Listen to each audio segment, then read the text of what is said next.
کرد. اینا پدر حبیب مو همو عبدالمناب بود کی بود؟ همو گذشته است، خدا رحمتش کنه.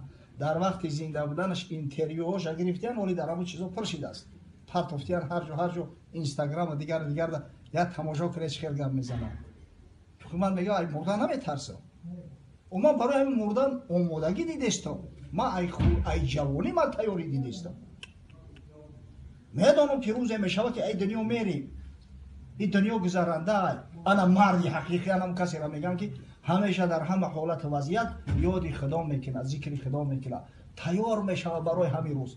انشالله اگر تیاری که دیدی دستی خالی بود که نرفتی، به یقین است که به جوار رحمت پروردگار واصل میشه.